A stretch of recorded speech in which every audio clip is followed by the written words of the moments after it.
Good evening to all. Good evening Romika. और रोमिका आ गई है। और कौन आया? पूजा। Good evening Pooja. चलो स्टार्ट करते हैं। क्वेश्चन नंबर 40 पर निकल छोड़ा था अपन ने, आज अपन उसके आगे चलते हैं। साक्ष्य अधिनियम की धारा 27 के प्रावधान को आकर्षित करने के लिए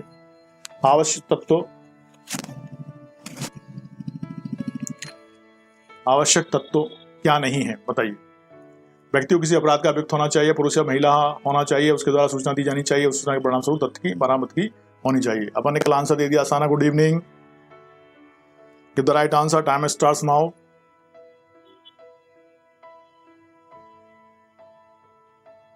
जल्दी आंसर दीजिए। साना ने कहा बी, बिल्कुल सही। कल अपन ने इसको देख लिया था ना, पुरुष या महिला द्वारा होना आवश्यक नहीं है। Now question number 41. The basic idea embedded in Section 27 of Evidence Act is doctrine of necessity, confirmation by subsequent events, agency, or none of the above. Time starts now. Give the right answer. 41 का answer दीजिए। ये बिहार हाईजुडिशरी सर्वोच्च prelim 2015 में आया था। बिहार अतिरिक्त जिला एवं सत्र न्यायाधीश प्रीलिम 2015 में क्वेश्चन पूछा गया था। बताइए आंसर। 27 में किसी पश्चातवर्ती घटना से उत्तरवर्ती प्रसंग के पुष्टिकरण के सिद्धांत को मूल विचार के रूप में समाहित किया गया है। तो आपने आंसर किया। Good evening Dharmendra. Good evening Neha. Okay राहेल, गुड इवनिंग बेटा। और अमजद, गुड इवनिंग बेटा। चलो, कंफर्मेशन बाय सब्सिक्वेंट इवेंट्स किसने दिया अभी आंसर? आसाना ने दिया है, रोमिका ने दिया है। ओके, बिल्कुल सही। कंफर्मेशन बाय सब्सिक्वेंट इवेंट्स बिल्कुल राइट आंसर है। B is correct answer. Question number 42 है, recovery of crime weapon on the basis of statement made by the accused during investigation of another case is also admissible in evidence under section 27 of the Indian Evidence Act. The statement is true, partially correct, false, none of the above. बताइए जल्दी से answer उसका। 42 ये भी बिहार में आया था आपके अतिरिक्त जिला एवं सत्र न्यायाधीश के एग्जाम में, है ना, 2016 में। Recovery of crime weapon on the basis of statement made by the accused. ठीक है, वेपन मिला है उसके स्टेटमेंट के आधार पर ड्यूरिंग इन्वेस्टिगेशन, जब इन्वेस्टिगेशन किया गया। And honour case is also admissible, उसमें दूसरा केस भी शामिल था। In evidence under section 27 of the Indian Evidence Act the statement is true, false, partially correct, none of the above. Dharmendra ने कहा बी, 42 का पूजा ने कहा ए, रोमिका ने कहा ए, साना ने कहा ए इज करेक्ट आंसर। ट्रू, सही है, एकदम सत्य है ये बात। सेक्शन 27 में किसी पश्चातवर्ती घटना से उत्तरवर्ती प्रसंग के पुष्टिकरण के सिद्धांत को मूल विचार के रूप में समाहित किया गया है। ठीक है। Now question number 43, STD booth पर जहां पर अभियुक्तों ने आपस में बातचीत की थी, उससे ली गई सूचना भी धारा 27 साक्ष्य अधिनियम 1872 सुसंगत होती है। यह उच्चतम न्यायालय ने कहा है।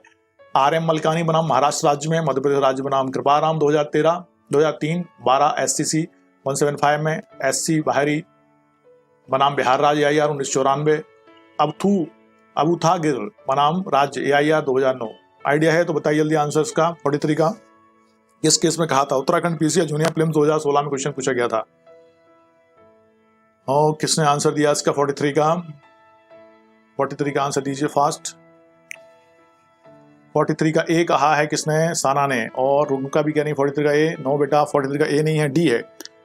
अबूथागिर बनाम राज्य AIR 2009 सुप्रीम कोर्ट 2797 के बाद में उच्चतम न्यायालय ने अभी निर्धारित किया कि एसटीडी बूथ पर जहां अभियुक्तों ने आपस में बातचीत की थी, उससे ली गई सूचना धारा 27 के अंतर्गत सुसंगत होगी, क्योंकि वो सूचना भी उनको संपुष्टिकारक साक्ष्य के रूप में उपयोग की जा सकती थी, की गई ना। तो 43 हो गया अपना। ओके, नाउ क्वेश्चन नंबर 44, भारतीय साक्ष्य अधिनियम की कौन सी धारा संबंधित है पश्चातवर्ती तथ्यों द्वारा पुष्टि के सिद्धांत से? धारा 27, धारा 102, धारा 115 और धारा 165। बताइए जल्दी से। भारतीय साक्ष्य अधिनियम कौन सी धारा संबंधित है पश्चातवर्ती तथ्यों द्वारा पुष्टि के संबंध सिद्धांत से? धारा 27, 102, 115 और 165। अभी अपन ने देखा था इसको। इसका आंसर आपको देना आसान होगा। 44 नेहा जल्दी आंसर दो। नंदा ने कहा 43 का ए सही है। 43 का ए। नहीं 43 का डी था, ए नहीं। ओके 43 का ए नहीं है, यहाँ 43 का डी था, डी। 44 का जरूर ए है। सेक्शन 107 27 सेक्शन 27 यह आया था उत्तराखंड सिविल जज 2009। 27 के बारे में मैंने अभी बताया भी था आपको ना। ओके 44 का ए हो गया है। नाउ क्वेश्चन नंबर 45, निम्नलिखित में से कौन सही है? एक संस्कृति की सुसंगतता के लिए यह आवश्यक नहीं है कि उसे किसी अन्य व्यक्ति को संसूचित किया गया हो। न्यायालय के बाहर एक बंदी द्वारा दी गई संस्वीकृति सुसंगत होती है, चाहे यदि वह थोड़े से उत्प्रेरण से की गई हो। एक अभियुक्त जिसे पुलिस के आने तक बांध कर रखा गया था, उसके द्वारा ऐसी दशा में रहते हुए की गई संस्वीकृति सुसंगत होगी। एक अभियुक्त द्वारा उसके मस्तिष्क में निर्मित धारणा की अब कोई भय आदि नहीं है कि बात की गई संस्वीकृति भी सुसंगत नहीं होगी। बताइए, give the right answer, time starts now.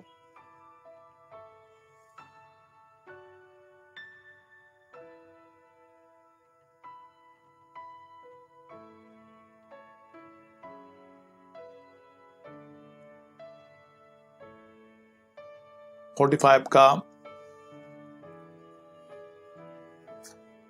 Uttar Pradesh lower 2014 में क्वेश्चन आया था ये। सर बहुत ब्लैक दिख रहे हैं, क्लियर नहीं है। क्या क्लियर नहीं है क्वेश्चन?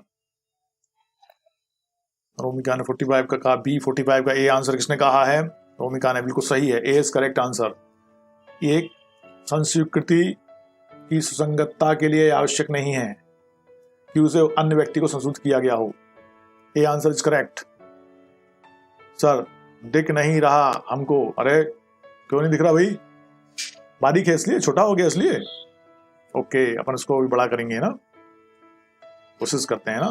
नाउ क्वेश्चन नंबर 46, धारा 27 साक्ष्य अधिनियम के अंतर्गत पता चले तथ्य में शामिल है प्रस्तुत वस्तु वह स्थान जहां से उस वस्तु को प्रस्तुत किया गया, अभियुक्त के उस वस्तु के अस्तित्व का ज्ञान, इनमें से सभी। बताइए।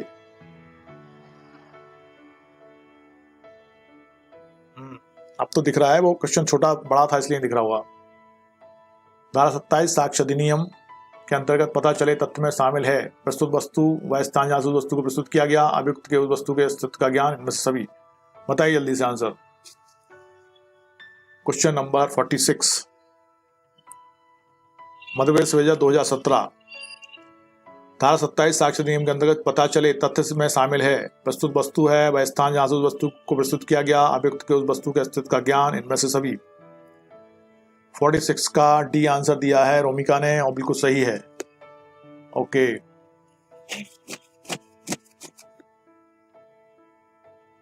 46 का डी। अभी कुछ नहीं कर सकते राहेल, अपन आज उसमें ऐसी काम चलाना पड़ेगा, क्योंकि अब उसको छेड़ेंगे तो अपनी स्ट्रीम गड़बड़ हो जाएगी ना, स्ट्रीम बंद हो जाएगी, फिर नहीं चालू होगी दोबारा से, क्योंकि वो सेटिंग में जाके सही करना पड़ेगा उसको, है ना। इसलिए इसको काम चलाओ आज ऐसे ही, कल देखेंगे अपन व्हाइट बोर्ड में लगाएंगे उसको फिर, है ना। साना ने कहा 46 का डी। ओके सबने कहा D, D is correct answer. हाँ क्वेश्चन नंबर है आपका 47, सूची 1 को सूची 2 के साथ सम्मिलित कीजिए और सूचियों के नीचे दिए गए कूट की सहायता से सही उत्तर चुनिए। सूची 1 और सूची 2, उत्प्रेरण, धमकी तथा वचन, धारा कार्य संस्वीकृति अग्नु नागेशिया बनाम राज्य, कस्टम्स अधिकारी के समक्ष संस्वीकृति पंजाब राज्य बनाम बरकत राम, अभियुक्त की प्रथम सूचना रिपोर्ट में संस्वीकृति प्यारेलाल भार्गव बनाम राजस्थान राज्य, पुलिस राज में दिए गए बयान के अनुसरण में तथ्य की खोज बंबई राज्य बनाम काठी कालू ओगद। इसका आंसर है ABCD 1432 2341 2134 3214। बताइए, देख लो फिर ध्यान से, नहीं हो आंसर तो फिर हम इसका आंसर मैं बता देता हूं। 47 का ये 47 है, झारखंड सिविल जज प्रीलिम्स 2008।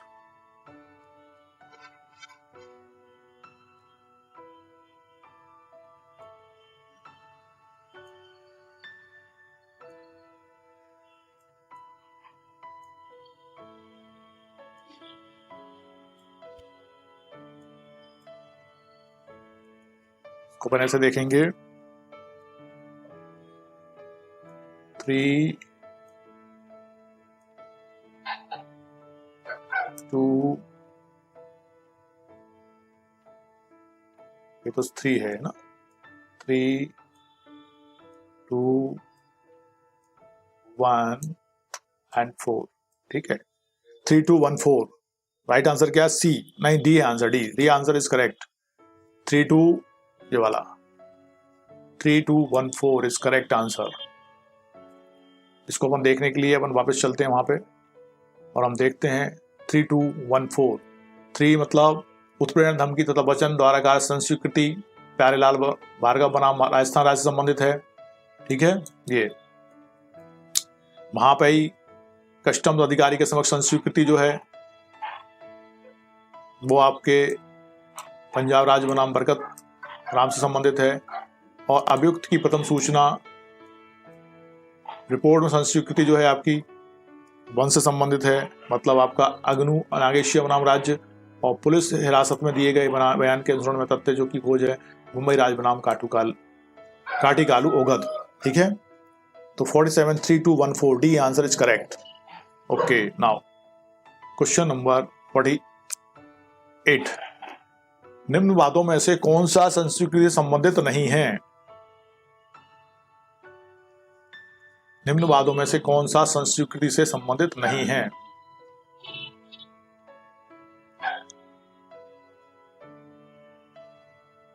कोटैया बनाम किंग एम्परर, उत्तर प्रदेश राज्य बनाम देवमन उपाध्याय, मुंबई राज्य बनाम काटी कालू एंड एमसी बनाम पोनेन। 48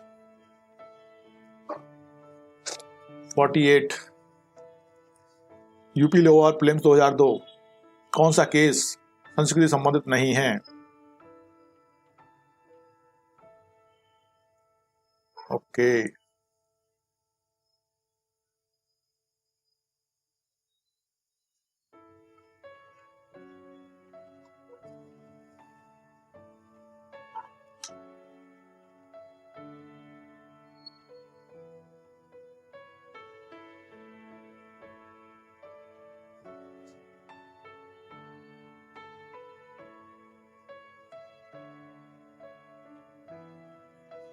दिख तो रहा है साफ, मुझे भी तो दिख रहा है यहाँ पे मोबाइल में यार, आप लोगों को कैसे नहीं दिख रहा? 48 का क्या दिया आपने आंसर? 48 का दिया रोमिका ने, बिल्कुल सही है। सी नहीं है, 48 का डी सही है बिल्कुल। अग्रवाल एमसी बनाम पोनेन, एमसी बनाम पोनेन मतलब एमसी वर्गीस बनाम पोनेन का बात संस्कृति से संबंधित नहीं है। यह बात विवादित स्थिति के दौरान में की गई संसूचनाओं से संबंधित है। विवादित स्थिति में की गई संसूचनाओं से संबंधित है आपका डी, 48 का डी आंसर बिल्कुल सही है। रायल डी है, डी। Now question number 49। न्यायिकता संस्वीकृति, न्यायिकता मतलब न्यायालय के बाहर, न्यायिकता संस्वीकृति का प्रावधान उनमें से किस अधिनियम में किया गया है? सीआरपीसी 1973 की धारा 163 में, इंडियन एविडेंस एक्ट 1872 की धारा 29 में, और दंड प्रक्रिया संहिता 1973 की धारा 281 में, और भारतीय साक्ष्य अधिनियम 1872 की धारा 30 में, ठीक है।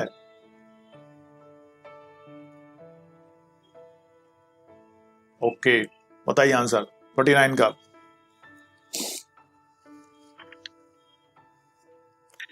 यह आया था राजस्थान ईपीयू 2011 में।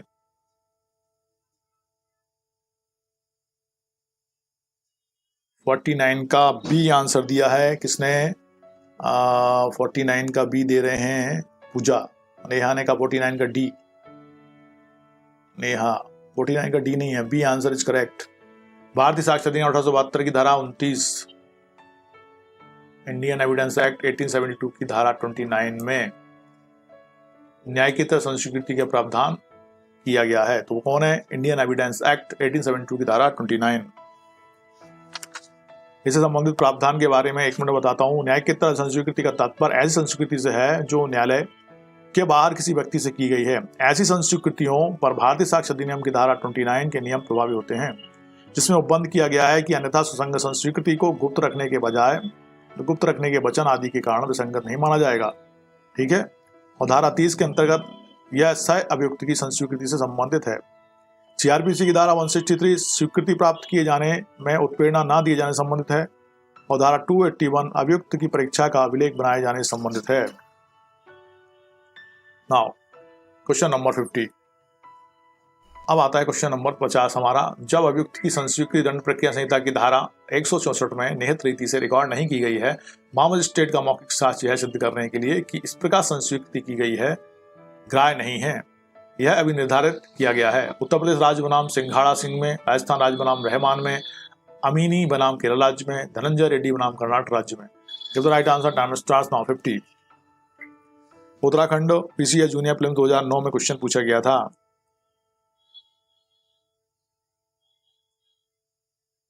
आपको आइडिया है कौन सा केस है इसमें? रोमिका ने कहा 50 का है, बिल्कुल सही Romika, you are right exactly. Uttar Pradesh राज्य बनाम सिंघाड़ा राज सिंह के मामले में था। न्यायालय के समक्ष की गई संस्वीकृतियों के लिए दंड प्रक्रिया संहिता की धारा 164 क्लॉज 3 के नियमों का अनुसरण करना पड़ता है। उत्तर प्रदेश राज्य बनाम सिंघाड़ा सिंह के बाद में उच्चतम न्यायालय ने कहा कि यह धारा साक्ष्य अधिनियम की धारा 29 को अधिनियम की धारा 29 को अधीन करती है ना। सुसंगत उपन्याय की संस्वीकृति लिखने से पहले मजिस्ट्रेट को चाहिए कि अभियुक्त को चेतावनी दे कि बात संस्वीकृति करने हेतु बाध्य नहीं है, मतलब उसको बता दे कि वही बाध्य नहीं है, फिर भी वो संस्वीकृति करता है तो मान्य होगी, है ना। यदि वह संस्वीकृति करता है तो उसके विरुद्ध साक्ष्य रूप में प्रयुक्त हो सकती है, प्रयुक्त होगी, है ना।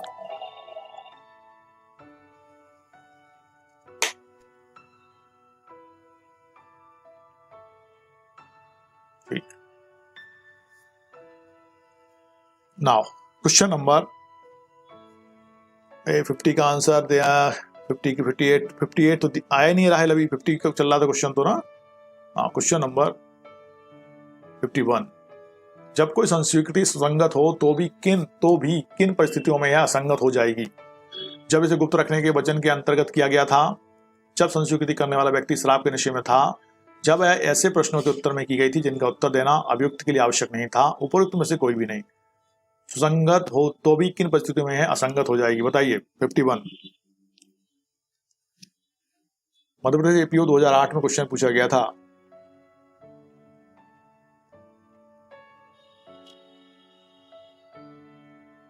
वेलकम रोमिका। 51 का एक आ रोमिका ने जब इसे गुप्त रखने के वचन के अंतर्गत किया गया था, और 51 का ये पूजा भी कह रही हैं गलत से हो गया राहेल। अच्छा ठीक है, कोई बात नहीं राहेल, सॉरी करने की आवश्यकता बिल्कुल भी नहीं है। इसका आंसर है डी, उपरोक्त में से कोई भी नहीं। डी आंसर इज करेक्ट, उपरोक्त में से कोई भी नहीं। इससे संबंधित प्रावधान 1 मिनट बताता हूँ। भारत संस्कृति नियम की धारा 29 के अनुसार जब कोई संस्वीकृति अन्यथा ससंगत हो तो निम्न परिस्थितियों में यह असंगत नहीं होगी। नंबर 1, जब इसे गुप्त रखने के वचन के अंतर्गत किया गया था, या नंबर 2, जब संस्वीकृति करने वाला व्यक्ति शराब के नशे में था, या 3, जब ऐसे प्रश्नों के उत्तर में की गई थी जिनका उत्तर देना अभियुक्त के लिए आवश्यक नहीं था, या चौथा, उसे अभिप्राप्त करने के लिए अभियुक्त से की गई प्रवंचना के परिणाम स्वरूप प्राप्त की गई थी, अथवा 5, केवल इसलिए कि उसे यह चेतावनी नहीं दी गई थी कि वह ऐसी संस्कृति करने के लिए आबद्ध नहीं था। इसका मतलब यह हो गया कि सुसंगत हो तो भी किन परिस्थितियों में असंगत हो जाएगी, तो इन तीनों परिस्थितियों में तो नहीं हो रही असंगत।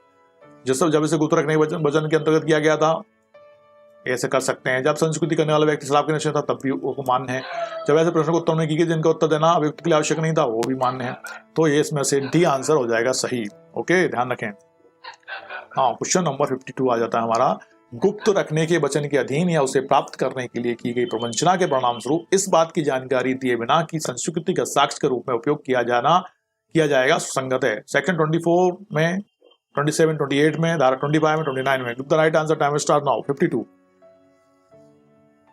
छत्तीसगढ़ सिविल 2008, मध्य प्रदेश सिविल 1993 में क्वेश्चन पूछा गया था, 1993 में। ओके, बताइए आंसर क्या है। आंसर इसका सेक्शन कौन सा होगा? अभी अपन ने इसको देखा कई बार। ओके, भूमिका ने कहा 52 का डी, पूजा ने भी कहा 52 का डी, और D is correct answer. Section 29 में, बिल्कुल सही। धारा 29 के अंतर्गत ऐसी प्रत्येक संस्वीकृति ग्राह्य है जो गुप्त रखने के शर्त पर प्राप्त की गई हो, जहां अभियुक्त नशे में हो, जहां अभियुक्त को संस्वीकृति के बारे में उसके अधिकार को ना बताया गया हो, तो भी वो कैसी हो जाएगी? सुसंगत हो जाएगी। तो 52 का डी आंसर है और सेक्शन 29 इसके बारे में प्रावधान करता है। क्वेश्चन नंबर 53, स्वयं से बात करके भी संस्वीकृति हो सकती है। संस्वीकृति को किसी अन्य व्यक्ति को सूचित किया जाना आवश्यक नहीं है। अभी निर्धारित किया गया था निम्न मामले में, मतलब कोई मनी मन में बड़बड़ा रहा है या बोल रहा है या कुछ अपना कन्फेशन कर रहा है अकेले एकांत में, उसे रिकॉर्ड कर लिया जाए तो फिर शंकरिया बनाम राजस्थान राज, बूटा सिंह बनाम पंजाब राज, साहू बनाम उत्तर प्रदेश राज और निशिकांत शाह बनाम बिहार राज। Give the right answer. Time is now 53। UP APO 2005 किस मामले में ऐसा कहा गया था? यह आइडिया हो तो बताइए जल्दी से। 53 का भाई बाकी सबको अच्छे से दिख रहा है कि नहीं? एक बार मुझे बताओ, कोई भी बताए मुझे फटाफट। अच्छा दिख रहा है कि नहीं दिख रहा? पढ़ने में आ रहा है कि नहीं आ रहा? दिक्कत हो रही हो तो फिर अभी तो खैर कुछ भी नहीं कर सकते। 53 का आंसर दीजिए। 53 का आंसर क्या दिया आपने? 53 का सी कहा नेहा ने। Okay, Neha is correct. 53 का सी ही है। साहू बनाम उत्तर प्रदेश राज्य, साहू बनाम उत्तर प्रदेश राज्य इसका मामला था। प्रस्तुत समस्या साहू बनाम उत्तर प्रदेश राज्य 1966 सुप्रीम कोर्ट के बाद पर आधारित है। इस बात में उच्चतम न्यायालय ने धारित किया कि संस्वीकृति का प्रारूप कुछ भी हो सकता है, वह स्वयं से बात करके भी हो सकती है। इसे किसी अन्य व्यक्ति को सूचित करना भी आवश्यक नहीं है। ठीक है, ओके। Now question number 54। 53 का सी नेहा ने दिया, बाकी किसी ने नहीं दिया था। ओके पूजा, थोड़ी आंखों में दिक्कत हो रही है बोर्ड के कारण। ओके, नेक्स्ट टाइम अपन वापस अपने वाइट बोर्ड पे आ जाएंगे, है ना। मैं सोच रहा था कि ये शायद आपको अच्छा लगेगा, कूल लगेगा आंखों के लिए। आंखों को लगातार लाइट में दिखता रहता है ना, तो इसके हिसाब से मैं सोच रहा था कि ये ज्यादा बेटर रहेगा, लेकिन आप लोग कह रहे हैं तो फिर देखेंगे। ओके ठीक है। सेक्शन 50 क्वेश्चन नंबर 54 आ गया। गलत कथन चुनिए। संस्वीकृति विसंगत हो जाती है जब ऐसी संस्वीकृति करते समय अभियुक्त मत था, जब ऐसी संस्वीकृति जो प्राधिकार और व्यक्ति की ओर से प्रेरणा कार्य है, जब वह मजिस्ट्रेट की साक्षात उपस्थिति में ना की गई हो। उपरोक्त सभी सही हैं। गलत कथन बताना है। संस्वीकृति विसंगत हो जाती है, कब विसंगत हो जाएगी बताइए? मध्य प्रदेश एपीओ 1997। गलत कथन बताना है हमको, गलत है ना, सही नहीं बताना, गलत कथन बताना है। संस्वीकृति विसंगत हो जाती है कब? जब ऐसी संस्वीकृति करते समय अभियुक्त मत था, ये तो हमको पता है कि मत था, तो वो संस्वीकृति विसंगत नहीं होने वाली है। जब ऐसी संस्वीकृति जो प्राधिकार व्यक्ति की ओर से उत्पीड़न द्वारा कायद की गई है, ये विसंगत हो सकती है। जब हम स्टेटिंग साक्षात उपस्थिति न की हुई, ये विसंगत हो सकती है। तो गलत कथन आपको बताना है, बताइए। 54 का 54 का नेहा ने कहा बी। नेहा गलत कथन बताना है। संस्वीकृति विसंगत हो जाती है।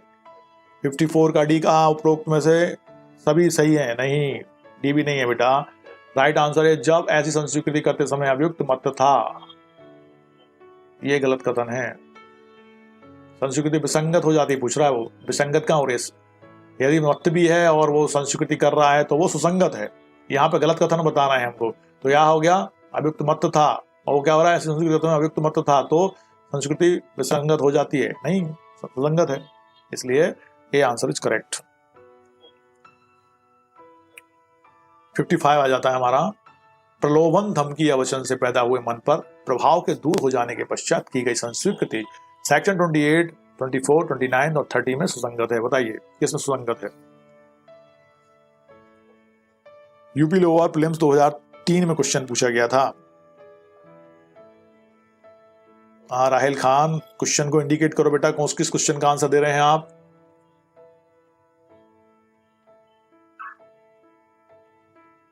रोमिका ने कहा 55 का A is correct. A is correct. Rahil का भी सही है। ए धारा 28 में सुसंगत है। सेक्शन 28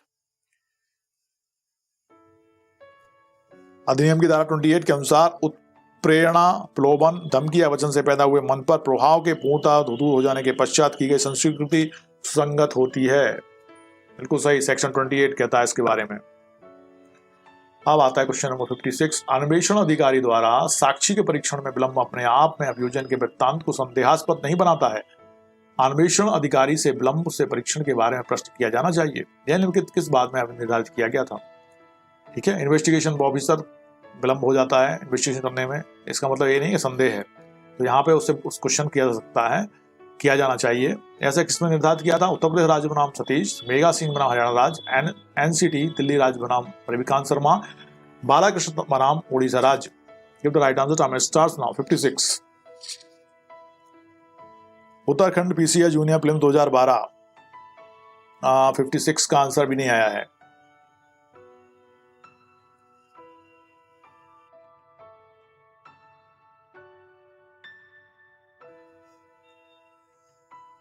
फिफ्टी सिक्स का सी कहा है रोमिका ने। रोमिका आपने ये गैस किया है ना? इट इज गैस है ना? गैस है, गैस। ओके, 56 का ए आंसर दिया है नेहा ने, और ए आंसर बिल्कुल सही है। उत्तर प्रदेश राज्य बनाम सतीश, उत्तर प्रदेश राज्य बनाम सतीश का जो मामला है वो इससे संबंधित है।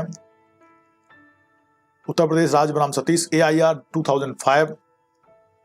सुप्रीम कोर्ट 1000 के बाद में ये कहा गया था कि अन्वेषण अधिकारी से विलंब परीक्षण के बारे में प्रश्न किया जाना चाहिए, उस पर संदेह नहीं करना चाहिए ना। Okay, now question number 57। निम्न में से कौन सा बात केवल स्त्री की आंख के आंसुओं के साक्ष्य के आधार पर निर्णित हुआ था? वाह वाह, क्या बात है। आंख के आंसुओं के साक्ष्य के आधार पर निर्णित हुआ था। राजस्थान राज्य बनाम श्रीमती कनूरी देवी 1998, शमीम रहमानी बनाम उत्तर प्रदेश राज्य 1975, KM नानावती बनाम महाराष्ट्र 1961, बलविंदर कौर बनाम पंजाब राज्य 1952। सुप्रीम कोर्ट कौन सा मामला था जो स्त्री के आंख के आंसुओं पर ही निर्णित हो गया था? राजस्थान APO 2011।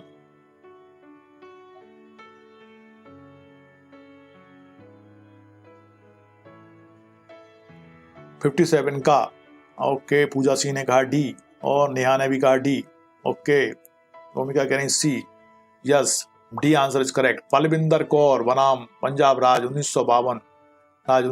इसमें पति की हत्या का मामला था जिस महिला के ऊपर लगाया गया था, तो उसके आंसुओं के आधार पर ही उसको निर्दोष और निर्णित कर दिया था।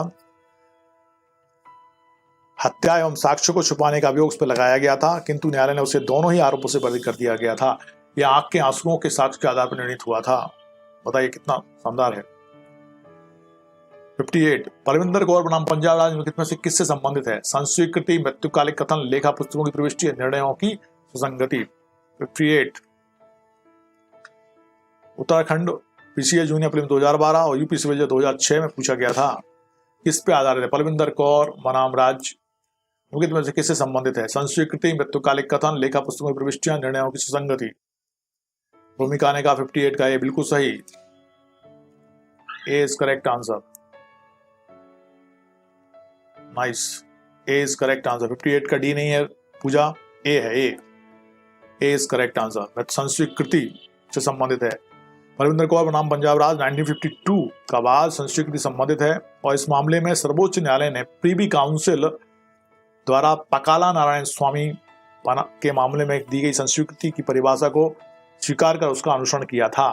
पकाला नारायण स्वामी, है ना, ध्यान रखना। ये अगला क्वेश्चन बन सकता है इससे संबंधित कि क्या बन सकता है? क्वेश्चन बन सकता है कि बलविंदर कौर बनाम पंजाब राज्य में जो संस्वीकृति वाली बात की गई थी वो किस केस से ली गई थी, ऐसा क्वेश्चन आ सकता है।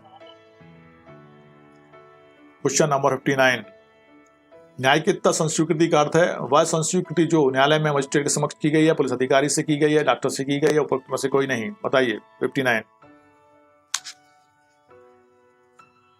UP APO 2002, UP lower supplement 2002।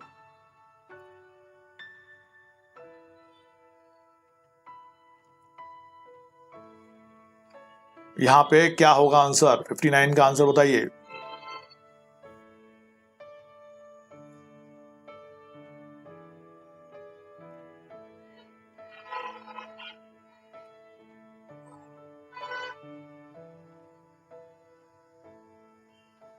Fifty 59 का बी कहा पुलिस अधिकारी से की गई है। भूमिका ने 59 का सी बिल्कुल सही। सी इज करेक्ट आंसर। पुलिस अधिकारी से की गई संस्वीकृति का मतलब ही नहीं है ना, डॉक्टर से की गई है या डॉक्टर से या किसी अन्य बाहरी व्यक्ति से भी की गई है तो वो न्यायिकता संस्कृति कहलाएगी, लेकिन पुलिस अधिकारी उसमें शामिल नहीं होगा। ठीक है। 60 साक्ष्य अधिनियम की धारा 30 के अधीन एक अभियुक्त की संस्वीकृति सह अभियुक्त के विरुद्ध प्रयुक्त हो सकती है आंसू साक्ष्य के रूप में, केवल संपोषक साक्ष्य के रूप में, सारभूत साक्ष्य के रूप में, उपरोक्त में से कोई भी नहीं। बताइए। 60 यूपी सिविल जज 2003, छत्तीसगढ़ सिविल जज 2008। अंशु साक्ष्य, हियरसे एविडेंस, संपोषक साक्ष्य, सब्सटेंटिव, सारभूत, उपरोक्त में से कोई नहीं। बताइए। 60 का बी कहा किसने? रोमिका ने। बिल्कुल सही रोमिका। केवल संपोषक साक्ष्य के रूप में, सब्सटेंटिव एविडेंस के रूप में वो प्रयुक्त हो सकती है। 30 के अधीन एक अभियुक्त की संस्वीकृति सह अभियुक्त के विरुद्ध, ठीक है, संपोषक साक्ष्य के रूप में वो प्रयुक्त की जा सकती है। Okay, now question number 61। एक अभियुक्त द्वारा की गई संस्वीकृति दूसरे सह अभियुक्त के विरुद्ध सुसंगत है। भारत साक्ष्य अधिनियम 1872 की धारा 26 में, 40 में, 27 में, 30 में। अब भी क्वेश्चन में अपने पिछले क्वेश्चन में इसको देख लिया है। बताइए। 61 उत्तराखंड एपीओ 2016, छत्तीसगढ़ सिविल जज 2008।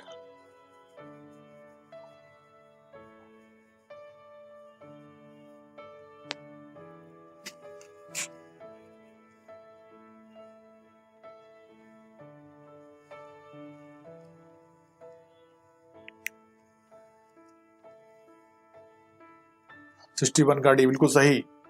अजीत ने कहा 61 का डी, पूजा ने कहा, नेहा ने कहा। Is correct. सेक्शन 30 इससे संबंधित है। 62 भारत साक्ष्य अधिनियम के अंतर्गत एक अभियुक्त की संस्वीकृति सह अभियुक्त के विरुद्ध साक्ष्य में ग्राह्य है यदि वे एक ही अपराध के संयुक्त रूप से विचारित हैं, यदि वे अलग अलग अपराध के लिए संयुक्त रूप से विचारित हैं, यदि वे एक ही अपराध के लिए विचारित हैं परंतु संयुक्त रूप से नहीं, यदि वे अलग अलग अपराधों के लिए विचारित हैं और संयुक्त रूप से भी नहीं। बताइए कौन सा साक्ष्य में ग्राह्य है?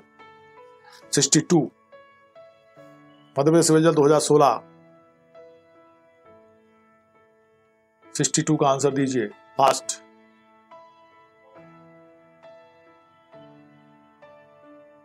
रोमिका ने कहा 62 का ए, बिल्कुल सही रोमिका। यदि वे एक ही अपराध के लिए संयुक्त रूप से विचारित हैं तब एक अभियुक्त की संस्वीकृति सह अभियुक्त के विरुद्ध साक्ष्य में ग्राह्य होगी। रोमिका, अजय, दांगी, पूजा, 62 का ए बिल्कुल सही है। ओके, नेहा ने भी कहा नाइस। 62 का ए answer is correct. Now question number 63। का और खा को गा की हत्या के लिए संयुक्तता विचारित किया जाता है। का और खा ने हत्या की है गा की, ठीक है, हत्या की संयुक्त रूप से विचारित किया जाता है। यह विश्वासित किया जाता है कि का ने कहा खा और मैंने कहा की हत्या की है। खा के विरुद्ध सह यह संस्वीकृति किस प्रकृति का साक्ष्य है? सारभूत साक्ष्य है, अनुसूत साक्ष्य है, केवल संपोषक साक्ष्य है, इनमें से कोई भी नहीं। Give the right answer. Time starts now. Rajasthan APO 2015, MP APO prelims 2009 कैसा साक्ष्य है? वो एक ही मामले में विचारित हैं, एक ही अपराध से संबंधित हैं और वो 63 का आंसर बताइए जल्दी फास्ट।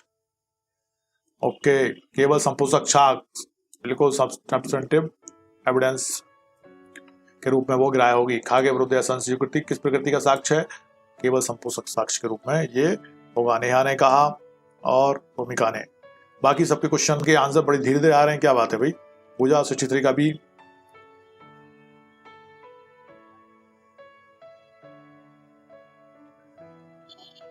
ओके, अजीत ने भी कहा। नाउ 64 साक्ष्य विधि में एक मुकरी गई संस्वीकृति, मुकरी गई मानते हैं जिससे मुकर जाता है व्यक्ति, कोई बात कह के मुकर जाए वो मुकरी कहलाती है। मुकरना, बैक होना अपनी बात से, का कोई महत्व नहीं है, केवल अकेले दोषिति के लिए पर्याप्त है। इस पर विश्वास किया जा सकता है कि न्यायालय द्वारा इसकी अन्य तथ्यों व साक्ष्य संपुष्टि आवश्यक है। उपरोक्त में से कोई भी नहीं। बताइए। 64 उत्तराखंड पीसीएस में पूछा गया, जूनियर और राजस्थान जुडिशियल सर्विस प्रीलिम्स में पूछा गया 2011 में और 2016 में। Question number 64।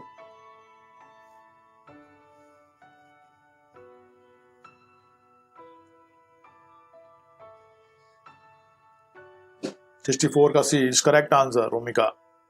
इस पर विश्वास किया जा सकता है किंतु न्यायालय द्वारा उसकी अन्य तथ्यों बस साक्ष्यों संपुष्टि आवश्यक है।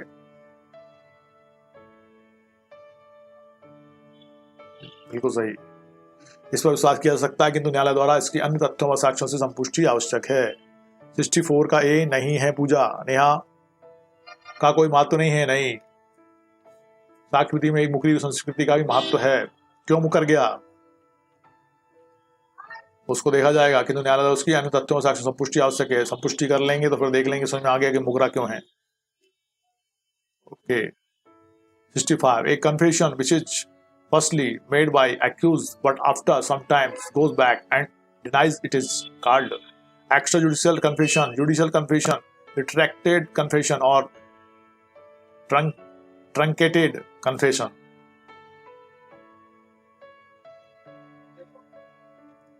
ठीक है, बताओ इसका आंसर। 65 जो बैक हो गया आपने वाक्यांश से, which is firstly made by accused but after some times goes back, वापस हो गया, डिनाइज इट इज कार्ड, क्या कहलाएगी? Extrajudicial confession, judicial confession, retracted confession या टर्निकेटेड कन्फेशन। 65 का सी कहा है किसने? रोमिका ने, नेहा ने। 65 बिल्कुल सही है, retracted. B C answer is correct, Romika is correct, C is correct answer.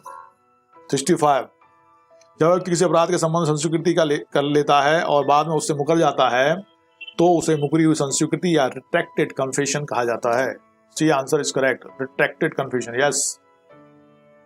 Now question number 66, निम्नलिखित में से किस बात में उच्चतम न्यायालय ने निर्णीत किया था कि स अभियुक्त की संस्वीकृति बहुत कमजोर प्रकार का साक्ष्य है? इस प्रकार की संस्वीकृति दोष सिद्धि का आधार नहीं बन सकती। नाथू बनाम उत्तर प्रदेश राज्य, राम प्रकाश बनाम पंजाब राज्य, रश्मिना सिंह बनाम मध्य प्रदेश राज्य, उपरोक्त में से कोई नहीं। बताइए। 66 यूपी सिविल जज 2006, यूपीएपी 2002 और यूपी लोअर सप्लीमेंट 2002-2003 में क्वेश्चन पुट किया था इनने, कई बार आया है क्वेश्चन, अच्छा क्वेश्चन है, इसको याद कर लेना यदि याद नहीं हो तो। 66 का कहा सी पूजा ने, बी परिहार ने भी कहा, अजित ने भी कहा और रोमिका ने भी कहा और सुषमा भी कह रही हैं और नेहा कह रही है 66 है no. A C is correct answer. Kashmir Singh बनाम मध्य प्रदेश राज्य के मामले में ऐसा कहा गया था। यह व्यक्ति की संस्वीकृति एक कमजोर साक्ष्य है तथा ऐसी संस्वीकृति दोष सिद्धि का आधार नहीं बन सकती है। यह निर्णय उच्चतम न्यायालय ने कश्मीर सिंह बनाम पंजाब राज्य मध्य प्रदेश राज्य AIR 1952 सुप्रीम कोर्ट के मामले में दिया था। नाथू बनाम उत्तर प्रदेश राज्य AIR 1956 सुप्रीम कोर्ट के बाद में उच्चतम न्यायालय ने उपरोक्त बाद में दिए गए निश्चय का अनुसरण किया था। पता इसमें जो निर्णय दिया था इसका अनुसरण कहाँ किया था? नाथू बनाम उत्तर प्रदेश राज्य में। एक थोड़ा सा ध्यान रखना इन चीजों को ना। 67 का की हत्या के लिए खा का विचारण हो रहा है। गा ने कथन किया कि खा तथा गा ने मिलकर का की हत्या की है। न्यायालय ने खा ने कथन किया कि खा तथा गा ने मिलकर का की हत्या की है। इस स्थिति में निम्न में से कौन सा एक कथन गलत है? खा की अपराध संस्वीकृति पर पहले क्वेश्चन फिर से पढ़ो। खा की हत्या के लिए खा का विचारण हो रहा है, ठीक है। गा ने कथन किया कि खा तथा गा ने मिलकर का की हत्या की है। न्यायालय में खा ने कथन किया कि खा तथा गा ने मिलकर का की हत्या की है तथा हाँ, इस स्थिति में निम्न में से कौन सा एक कथन गलत है? खा की अपराध स्वीकृति पर उसके विरुद्ध विचार किया सकता है। खा की अपराध स्वीकृति पर पश्चावर्ती गा के विरुद्ध विचार में विचार नहीं किया सकता। गा की अपराध स्वीकृति पर खा के विरुद्ध विचार में विचार किया सकता है। गा की अपराध स्वीकृति गा के विरुद्ध विचार में विचार की जा सकती है। बताइए। पिछली बार अपन ने देख लिया था कि मामला कैसा होना चाहिए, संयुक्त रूप से चलना होना चाहिए और संयुक्त रूप से वो अपराधी होना चाहिए उसमें, तब उस स्वीकृति मान्य होती है। तो अब यहाँ क्वेश्चन का आंसर आपको देना है। 67 छत्तीसगढ़ सिविल जज 2008, मध्य प्रदेश सिविल जज 1986।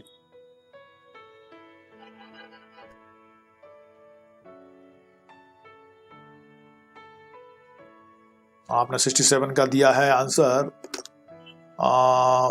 67 का आंसर किसी ने अभी सी दिया था, वो थी पूजा और उसको मिटा दिया। सी आंसर बिल्कुल सही था। 67 का सी इज करेक्ट। 67 का सी ही सही है। गा की अपराध स्वीकृति पर खा के विरुद्ध विचार में विचार किया सकता है। गा की अपराध स्वीकृति पर खा के विरुद्ध विचार में विचार किया सकता है।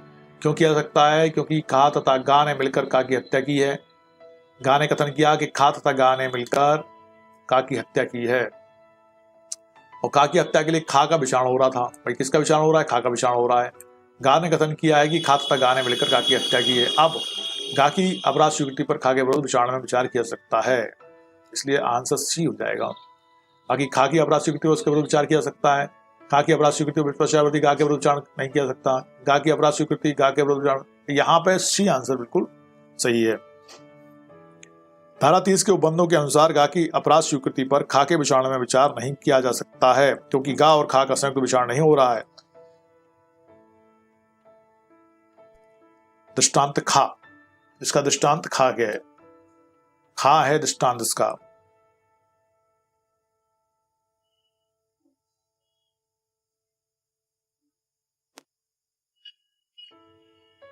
दृष्टांत खा पे आधारित है। का की हत्या के लिए खा का विचार हो रहा है। गा ने कथन किया कि खा तथा गा ने मिलकर का की हत्या की है। न्यायालय में खा ने कथन किया कि खा तथा गा ने मिलकर का की हत्या की है। ठीक है, या का की हत्या की है। इस स्थिति में कौन सा कथन गलत है? तो कथन गलत क्या है? गा की अपराध स्वीकृति पर खा के विरुद्ध विचारणा में विचार किया सकता है। ठीक है, तो गलत आंसर देना है आपको, सही आंसर नहीं देना। सही आंसर नहीं देना है, इसलिए सी आंसर बिल्कुल सही है। यहां पे सी होगा। अभी मैंने आपको एक्सप्लेनेशन दिया था ना इसका, क्योंकि विचारण किसका हो रहा है? खा का, इसलिए गा की स्वीकृति पर खा के विरुद्ध विचारणा में विचार किया सकता है, नहीं किया सकता। इसलिए आंसर क्या हो गया? गलत। क्या लगे ना, कौन सा एक कथन गलत है? तो आंसर गलत कौन सा? सी है गलत। सर ये कौन सेशन का है? सर ये कौन सेक्शन का है? अच्छा, सेक्शन 30 का दृष्टांत खा। सेक्शन 30 का दृष्टांत खा है ना। सेक्शन 30 लिख लो, इसको मैं लिख देता हूं यहां पे। सेक्शन 30 का खा या बी, खा। ठीक है, खा में देखना इसको जाके, सर ये कौन से सेक्शन में है? तो ये सेक्शन 30 का खा है। ठीक है, नाउ क्वेश्चन नंबर 68। नेहा ने कहा 67 में सेक्शन है। हाँ, 67 में ही तो क्या हूं मैं, सेक्शन 30 की बात कर रहे हैं अपन। 68 आंसर भी दे दिया था रोमिका ने, देखो 30 लिखा है। नेहा ने भी कहा ओके ओके, मतलब सब हो गया, ठीक हो गया। का एवं खा का संयुक्त विचारण गा की हत्या के अपराध में किया गया। यह सिद्ध हुआ कि का ने यह संस्वीकृति की मैंने तथा खा ने का की हत्या की है। का की यह संस्वीकृति पूर्णतः संगत है। न्यायालय संस्वीकृति को खा के विरुद्ध विचार में ले सकता है। यह संस्वीकृति केवल का के विरुद्ध विचार में ली जा सकती है। खा के विरुद्ध साक्ष्य में केवल उसी स्थिति में गिराया जबकि उसे विषय की साक्षात उपस्थिति में किया गया हो। का एवं खा का संयुक्त विचारण गा की हत्या के अपराध में हो रहा है। ठीक है, अब का ने संस्वीकृति की कि मैंने तथा खा ने का की हत्या की है। तो देखो बात आंसर तो उसको फटाफट 68। अभी अपन देखा इस क्वेश्चन को। Uttarakhand civil 2009, UP APO supplement 2007, Madhya Pradesh APO 1993 1993। 68 का डी नहीं है Romika, D is not correct. 68 का डी नहीं है, 68 का है बी। न्यायालय इस संस्वीकृति को खा के विरुद्ध विचार में ले सकता है, क्योंकि विचारण एक साथ हो रहा है ना, संयुक्तता। का एवं खा का संयुक्तता विचारण हो रहा है। ठीक है, का ने संस्वीकृति की है कि मैंने तथा खा ने का की हत्या की है, तो यहाँ पे उसको विचारण में लिया सकता है ना। इसलिए न्यायालय संस्वीकृति को खा के विरुद्ध विचार में ले सकता है। तो मैं का ने कहा बी। ओके, 68 का बी। इस अब आता है अपना क्वेश्चन नंबर 1। कल के सेशन के क्वेश्चन खत्म हो गए, अब क्वेश्चन नया शुरू हो गया है। ठीक है, क्वेश्चन है इंडियन एविडेंस एक्ट की धारा 32 क्लॉज 1 संबंधित नहीं है। कथन किसी व्यक्ति द्वारा अपनी मृत्यु के कारण के बारे में, संव्यवहार की किसी परिस्थिति के बारे में जिसके फलस्वरूप उसकी मृत्यु हुई है, उस व्यक्ति की मृत्यु का कारण प्रश्नगत हो, व्यक्ति के लापता होने का। धारा 32(1) संबंधित नहीं है। बताइए किससे संबंधित नहीं है?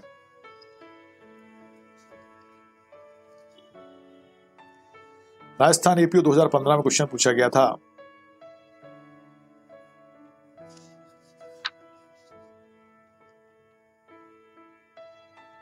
और कंफ्यूजन हो गया था। अरे ठीक है, कोई बात नहीं। अब ठीक है, कंफ्यूजन निकला। कंफ्यूजन रहना नहीं चाहिए, हो गया था कोई बात नहीं, रहना नहीं चाहिए। है तो उसे क्लियर करिए। भूमिका ने कहा फर्स्ट कड़ी, बिल्कुल सही। अजित ने भी कहा फर्स्ट कड़ी, व्यक्ति लापता होने का। प्रावधान के बारे में थोड़ा सुनेंगे क्योंकि बच्चे कुछ नए भी हैं। इंडियन एविडेंस एक्ट की धारा 32 क्लॉज 1 के अनुसार जबकि यह कथन किसी व्यक्ति द्वारा अपनी मृत्यु के कारण के बारे में या उससे व्यवहार की किसी परिस्थिति के बारे में किया गया है जिसके फलस्वरूप उसकी मृत्यु हुई है, तब उन मामलों में जिसमें जिनमें उस व्यक्ति की मृत्यु का कारण प्रश्नगत हो, ऐसे कथन सुसंगत हैं, चाहे उस व्यक्ति को जिसने उन्हें किया है उस समय जब वे किए गए थे मृत्यु की प्रत्याशंका थी या नहीं, और चाहे उस कार्रवाई की जिसमें उस व्यक्ति की मृत्यु कारण प्रश्नगत होता है, प्रकृति कैसी भी क्यों ना हो। इस प्रकार स्पष्ट है कि धारा 32(1) व्यक्ति के लापता होने संबंधित तो नहीं है। या फर्स्ट का डी बिल्कुल सही है। क्वेश्चन नंबर 2, मृत्युकालिक कथन की सुसंगतता के बारे में भारतीय न्यायालयों में आधुनिक विचारधारा यह है कि यह धारा 164 सीआरपीसी 1973 के अधीन मजिस्ट्रेट के द्वारा अभिलिखित की जानी चाहिए। यह धारा 162 सीआरपीसी 1973 पुलिस के सामने अभिलिखित होनी चाहिए। यह अन्य साक्ष्यों में संपुष्ट होनी चाहिए। यह धारा 164 सीआरपीसी 1973 में मजिस्ट्रेट के द्वारा अभिलिखित तथा अन्य साक्ष्यों में संपुष्ट की जानी चाहिए। The right answer time starts now 20। Question number 2,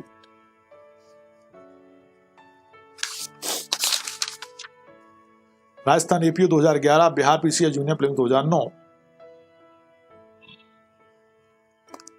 question number 2 का आंसर देना है हमें। रोमिका ने कहा 2 का डी। 2 का डी नहीं है।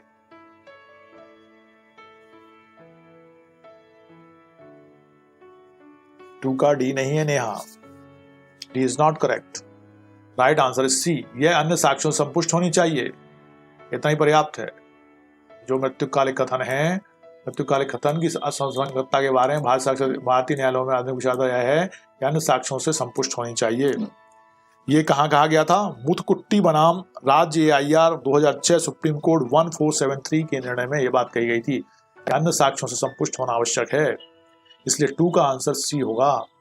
C answer is correct. Now question number 3, मृत्युकालिक घोषणा का प्रावधान भारतीय साक्ष्य अधिनियम की किस धारा में दिया गया है? 32 clause 1, 131, 125, 32 clause 4 of Indian Evidence act. बताइए। उत्तराखंड एपीओ 2010, मध्य प्रदेश विभाजन 1989। इस क्वेश्चन का आंसर दिया जाए।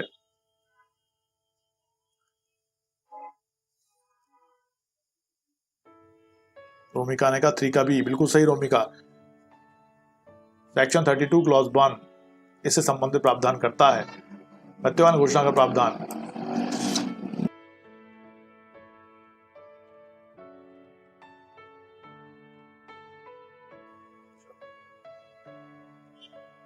क्वेश्चन नंबर 4, स्वयं को तथा साथ साथ अपने अन्य संस्वीकृति न करने वाले सहअभियुक्त को आलिप्त करने वाली सहअभियुक्त की संस्वीकृति का साक्ष्यात्मक मूल्य क्या होता है? ऐसी संस्कृति सभी सहअभियुक्तों के विरुद्ध सुसंगत होती है। वह संस्वीकृति न करने वाले सहअभियुक्त के विरुद्ध सुसंगत नहीं होगी। ऐसी संस्वीकृति सभी सहअभियुक्तों की दोषता को साबित करने वाली होगी। यदि संस्वीकृति करने वाला सहअभियुक्त मुख्य अपराध से दोष मुक्त हो जाता है तो उसकी संस्वीकृति ग्राह्य नहीं रह जाएगी। बताइए answer. 4, UP APO 2007।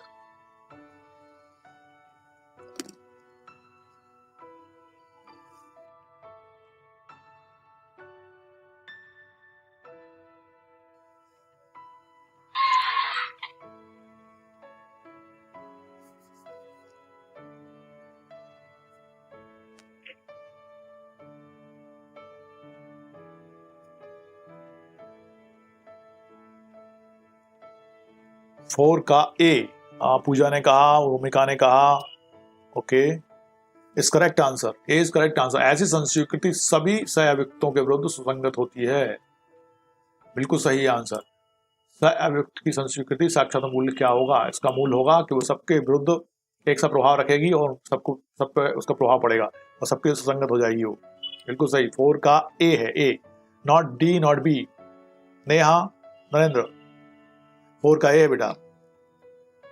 Now question number 5, संस्वीकृतियां एडमिशंस निश्चयात्मक सबूत होती हैं, विबंध के रूप में प्रवर्तित हो सकती हैं, हमेशा असंगत होती हैं, ऊपर में से कोई नहीं। Give the right answer. Time starts now 5। ओहो, छत्तीसगढ़ सिविल जज 2003, 2008, 2014, मध्य सिविल जज 1999 और 2009 बिहार पीसीएस में पूछा गया था। 5 टाइम्स पूछा गया क्वेश्चन।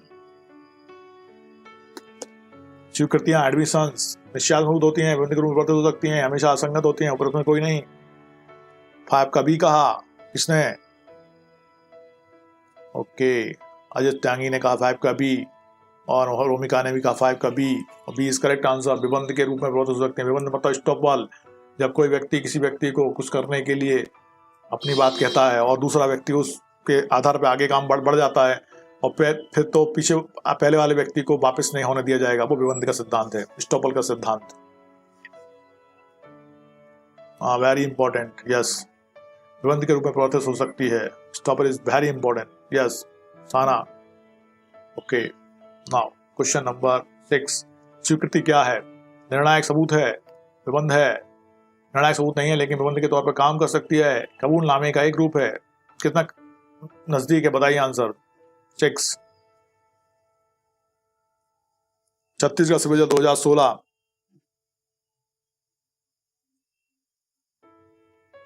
फाइव का 6 का देना है आंसर। 5 का भी हो गया बेटा, अब 6 की बात है। 6 का सी कहा है रोमिका ने, इज करेक्ट। भरत दुबे कह रहे हैं 5 का भी बिल्कुल सही है भरत। नरेंद्र सोनी का 5 का भी बिल्कुल सही है। रोमिका 6 का सी बिल्कुल सही। निर्णायक सबूत नहीं है लेकिन विबंध के तौर पर काम कर सकती है। निर्णायक सबूत तो नहीं है लेकिन विबंध के रूप में काम करेगी। व्यक्ति को वापस अपने उससे लौटने नहीं दिया जाएगा। सेक्शन 21 रोमिका ने कहा।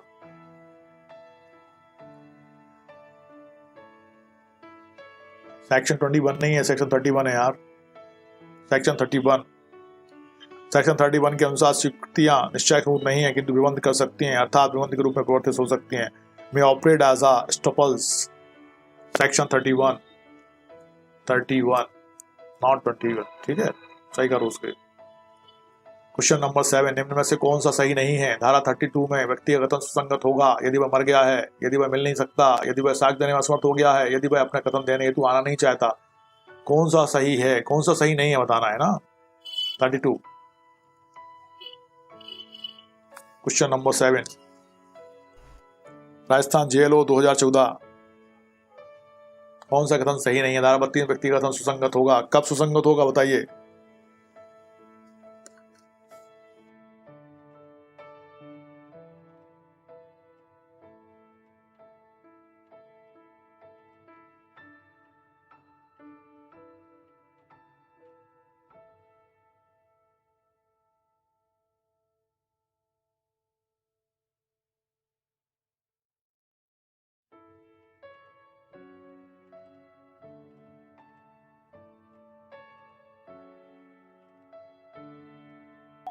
यस, 7 का डी, यह वह अपना कथन देने हेतु आना नहीं चाहता। ठीक है, तो ये सुसंगत नहीं होगा। जिंदा है तो फिर क्या। 7 का डी, नेहा अग्रवाल, नरेंद्र सोनी, पूजा सिंह, साना और अजीत सिंह और अमिका, सबने सही कहा है, बिल्कुल सही। नाउ क्वेश्चन नंबर 8, एक अभियुक्त की संस्वीकृति सह अभियुक्त के विरुद्ध ग्राह्य योग्य है। ग्राह्य योग्य साक्ष्य है यदि एक ही अपराध के लिए उनका संयुक्त विचारण है, यदि उनका संयुक्त विचारण अलग अपराध के लिए है, यदि उनका विचारण एक ही अपराध के लिए परंतु संयुक्त नहीं है, यदि उनका विचारण अलग अपराधों के लिए है और संयुक्त नहीं है। कौन सा सही है बताइए जल्दी से, सबको पता है। झारखंड सर्वेक्षण प्रीलिम्स 2014। 7, 8 का आंसर दीजिए फास्ट।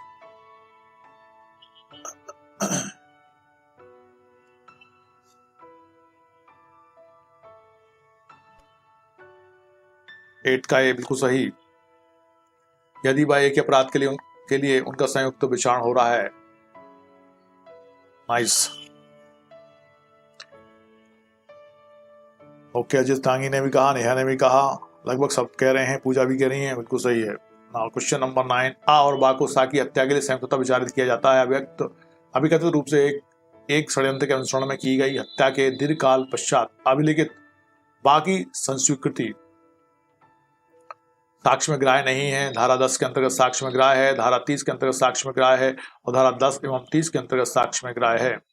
बताइए answer. Question number 9, Madhya Pradesh अतिरिक्त जिला एवं सत्र न्यायाधीश प्रीलिम्स 2010 में क्वेश्चन पूछा गया था। आ और बा को सा की हत्या के लिए संयुक्तता विचारित किया जाता है। अभिकथित रूप से एक षड्यंत्र के अनुसरण में की गई हत्या के दीर्घकाल पश्चात अभिलिखित बा की संस्वीकृति कैसी होगी? और 9 का भी नहीं है रोमिका, नो। 9 का भी नहीं है, पूजा सिंह ने कहा 9 का सी, नो। 9 का सी भी नहीं है। नेहा ने कहा 9 का C, no. Right answer is D, धारा 10 एवं 30 के अंतर्गत साक्ष्य में ग्राह्य होगी।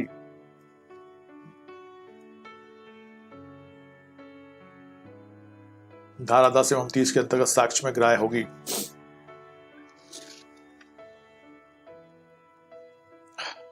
संयुक्त रूप से विचारण के मामले में संस्वीकृति की सुसंगतता तथा किसी षड्यंत्र के अनुसरण में की गई हत्या के मामले में संस्वीकृति कथन भारतीय साक्ष्य अधिनियम की क्रमशः धारा 30 एवं 10 में सुसंगत होती है। अतः ऐसी संस्वीकृति साक्ष्य में ग्राह्य होती है सेक्शन 10 एवं 30 के अनुसार। तो ठीक है, वेलकम बेटा।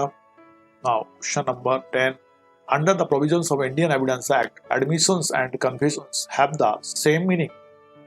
मतलब एडमिशन स्वीकृति और संस्वीकृति have the same meaning, admissions and confession have the different meaning. Admission are a matter in a criminal trial or confession are a matter in a civil trial. Give the right answer. Time is now spent.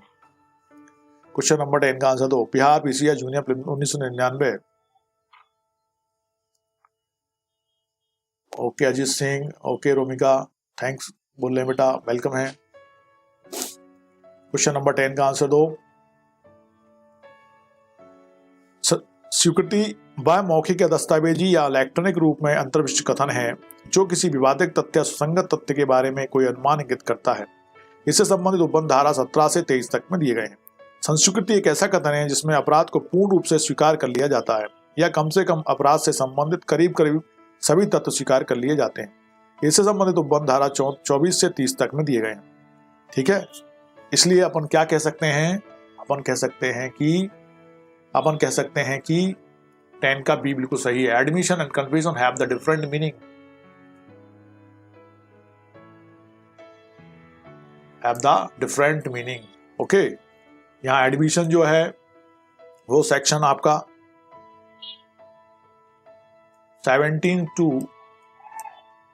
23 तक में वर्णित है और वहीं आपका जो confession है वो आपका 24 से 24 to 30 तक में वर्णित है। मतलब ये अलग है, संस्वीकृति पूर्णतः से स्वीकार कर लिया जाता है ना, तो ये आप देख लेना थोड़ा सा। क्वेश्चन नंबर 11 आ जाता है हमारा। निम्नलिखित में से कौन सा कथन सही नहीं है। प्रत्येक संस्वीकृति स्वीकृति होती है, प्रत्येक स्वीकृति संस्वीकृति होती है, संस्वीकृति सदैव ही अभियुक्त के हित के विरुद्ध होती है, स्वीकृति में ऐसे कथन भी सम्मिलित हो सकते हैं जो स्वीकृतिकर्ता के हित में हो। बताइए। 11 यूपी लोअर सब प्रीलिम्स 2004।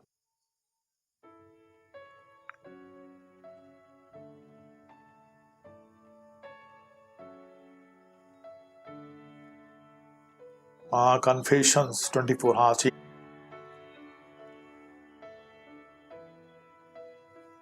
स्वीकृति एडमिशन शब्द अधिक व्यापक है एवं इसमें संस्वीकृति भी शामिल होती है।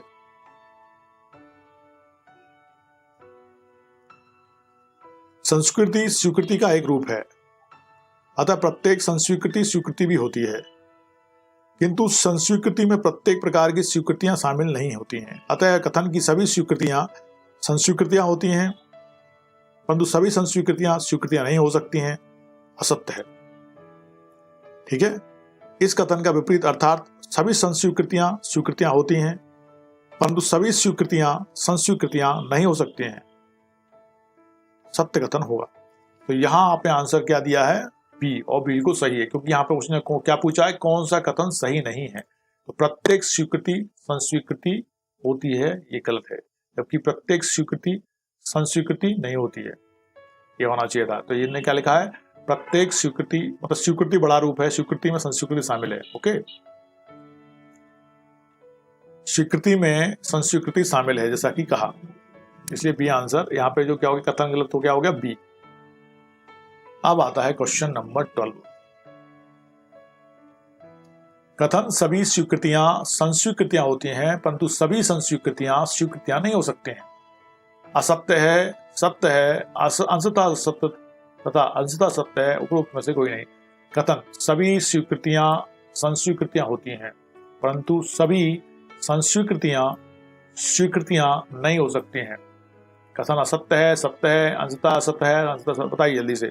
अपन अभी हाल देखा था इसको, मैंने पढ़ा भी। 12 MPAP 1997। बड़ा क्या है? स्वीकृति। स्वीकृति में संस्वीकृतियां शामिल हैं। यहाँ पे को क्या कह रहे हैं? कथन सभी स्वीकृतियां संस्वीकृतियां होती हैं, यही गलत हो गया। परंतु सभी संस्वीकृतियां स्वीकृतियां नहीं होती, उल्टा हो गया। इसलिए क्या होना चाहिए था? सभी संस्वीकृतियां स्वीकृतियां होती हैं, लेकिन सभी स्वीकृतियां संस्वीकृतियां नहीं होती हैं। इसलिए आंसर क्या है? A answer is correct, false. Okay, now question number 13 आता है हमारा। क्वेश्चन नंबर 13, साक्ष्य अधिनियम के कौन से प्रावधान अनुश्रुत साक्ष्य के नियम के अपवाद का प्रावधान करते हैं? साक्ष्य अधिनियम के कौन से प्रावधान अनुश्रुत साक्ष्य के नियम के अपवाद का प्रावधान करते हैं? Section 17 to 39, section 34 to 35, section 32 to 33 और उपरोक्त सभी धाराएं। तो the right answer time is now 13। Question number 13 का आंसर दीजिए। उत्तरांचल सर्वे 2005।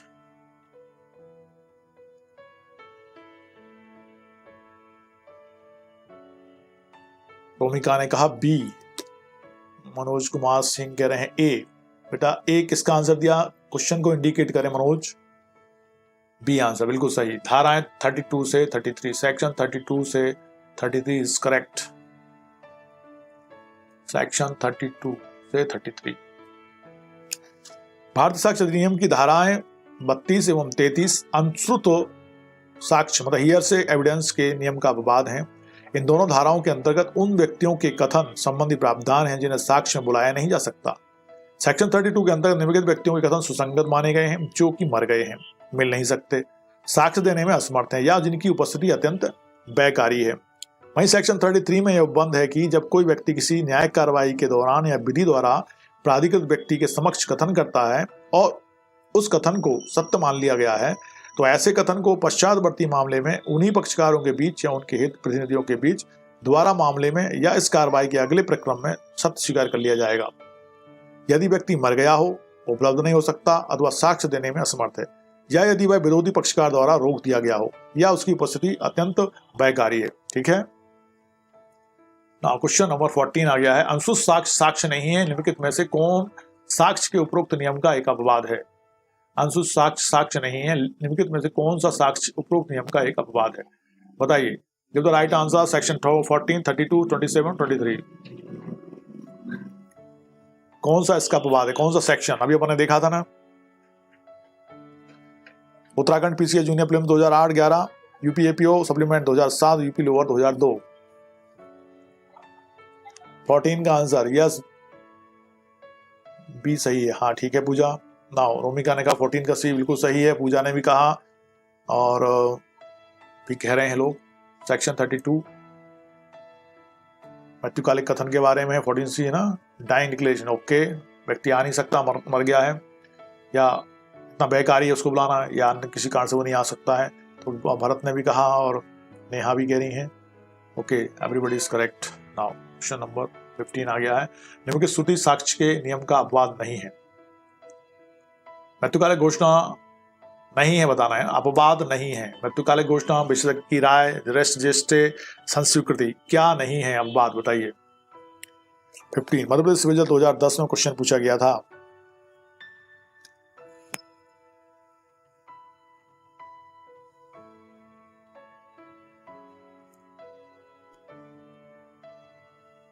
ओके, 15 का आंसर क्या दिया?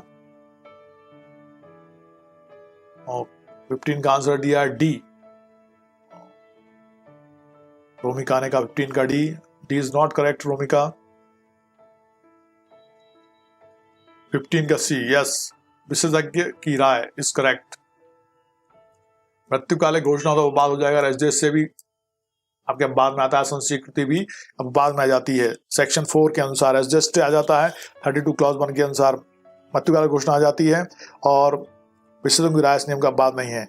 ठीक है, परंतु विशेषज्ञों की पुस्तकों में कथन धारा 60 का प्रथम पंक्तुक जो है, धारा 60 का प्रथम पंक्तुक एक अपवाद माना जाता है। देखो ठीक है, तो 15 का सी आंसर बिल्कुल सही है यहाँ पे। क्वेश्चन नंबर 16 है। मृत्युकालिक कथन ग्राह्य होता है केवल दीवानी मामलों में, केवल दांडिक मामलों में, कि दीवानी और दांडिक मामलों दोनों में, परिस्थिति पर निर्भर करता है। Do the right answer. 16 Chhattisgarh civil जज में पूछा गया 2007 और 8 में, और मध्य प्रदेश एपी 1997 में पूछा गया था क्वेश्चन। किन मामलों में मृत्युकाल कथन ग्राह्य होते हैं? बाई मिस्टेक हो गया था, ओके कोई बात नहीं है, सॉरी करने की आवश्यकता किसी को नहीं है, हो जाता है, चलता है, बस एग्जाम में मत करना इसलिए अपन कोशिश कर रहे हैं ना। ये 16 का सी बिल्कुल सही है। रोमिका पूजा ने कहा 16 का डी नहीं बेटा, सी आंसर इज करेक्ट। दीवानी और दांडिक मामलों में दोनों में मृत्युकालिक कथन ग्राह्य होता है। 16 का बी नहीं है, केवल दंडक मामलों में नहीं है नेहा। 16 का C is correct. Ajit is correct, yes. Bharat Dubey 16 का बी नहीं है बेटा भरत, सी है, सी। 17 मृत्युकालिक कथन अंतर्गत धारा 32 साक्ष्य अधिनियम में साक्ष्य रूप में ग्राह्य है, केवल उसी, है ना। 18 निम्नलिखित में से किस मामले में अंशुष साक्ष्य ग्राह्य नहीं है?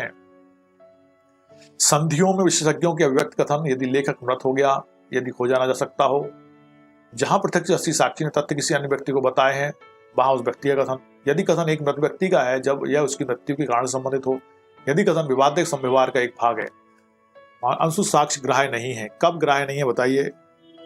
उत्तराखंड सिविल जज 2009 में पूछा था, इज राइट हो गया। 19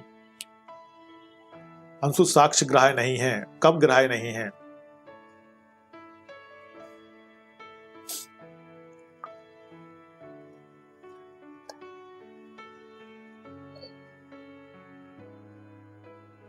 किस कंडीशन में अंशुष साक्ष्य ग्राह्य नहीं होंगे, नहीं है बताइए? 4 में से एक ऑप्शन है जो ऐसा है जिसमें अंशुष साक्ष्य ग्राह्य नहीं है। 18 का ए नहीं है, 18 का पी आंसर इज करेक्ट। जहां प्रत्यक्षदर्शी साक्षी ने तथ्य किसी अन्य व्यक्ति को बताए हैं, वहां उस व्यक्ति का कथन अंशुष साक्ष्य में ग्राह्य नहीं है। यदि कथन एक मृत व्यक्ति का है जब उसकी मृत्यु के कारण संबंधित हो तो ग्राह्य है। यदि कथन विवादित संव्यवहार का एक भाग है तो भी ग्राह्य है। संधियों में विशेषज्ञों के अव्यक्त कथन, यदि लेखक मृत हो या खोजा ना जा सकता हो तो भी ग्राह्य है। एक्सपर्ट एडवाइस, प्रत्यक्ष शक्ति साक्षी किसी के व्यक्ति को बताए, वहां उस व्यक्ति का कथन। 18 का बी इज करेक्ट आंसर।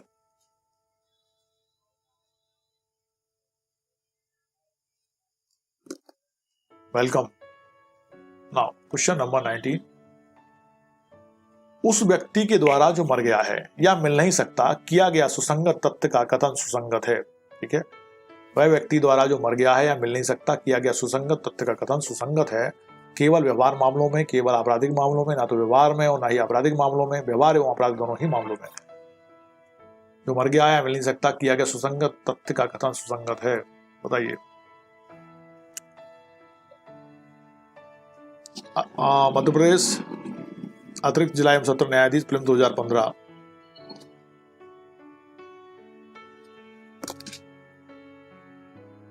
व्यक्ति उस व्यक्ति द्वारा जो मर गया है या मिल नहीं सकता किया गया सुसंगत तथ्य का कथन सुसंगत है। कहां पे सुसंगत है भाई? ओके, बोथ कहा, 19 का डी कहा, रोमिका ने, पूजा ने, साना ने। ओके यस, व्यवहार एवं आपराधिक दोनों ही मामलों में, सिविल एवं क्रिमिनल दोनों मामलों में वो सुसंगत हो जाएगा। नेहा ने भी कहा है। Okay nice. क्वेश्चन नंबर 20 है, आवश्यकता का नियम साक्ष्य के रूप में ग्राह्य है। आवश्यकता का नियम साक्ष्य रूप में ग्राह्य है इंडियन एविडेंस एक्ट की धारा 61, 60, 32 और 31 में। बताइए कौन से में? झारखंड सिविल जज फिल्म 2015।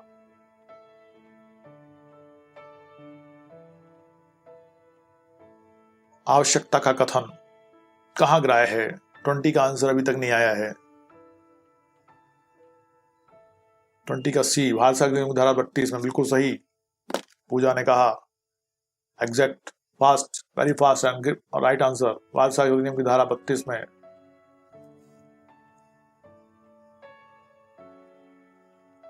ट्वेंटी का ये नहीं है नेहा, 20 का सी है। भारत ने भी कहा, नेहा ने भी कहा है और ओमिका ने भी कहा। भारत संविधान धारा 32 सेक्शन 32।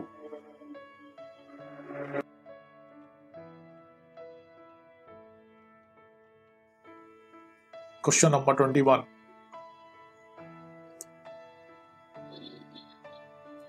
क्वेश्चन नंबर 21, कौन सी एक परिस्थिति में आपकी दृष्टि में मृत्युकालिक घोषणा साक्ष्य में अग्राह्य है? कौन सी एक परिस्थिति में आपकी दृष्टि में मृत्युकालिक घोषणा साक्ष्य में अग्राह्य है?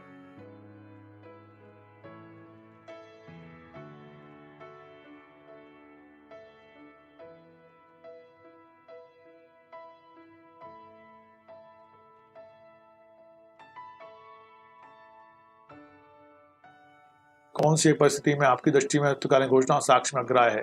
यदि वह मौखिक है, यदि वह संकेत मात्र द्वारा बताई गई है, यदि घोषणा करने वाला व्यक्ति जीवित रह गया है, यदि वह संपुष्टि सहित है। बताइए आंसर। 21। मध्यप्रदेश विभाजन 1989,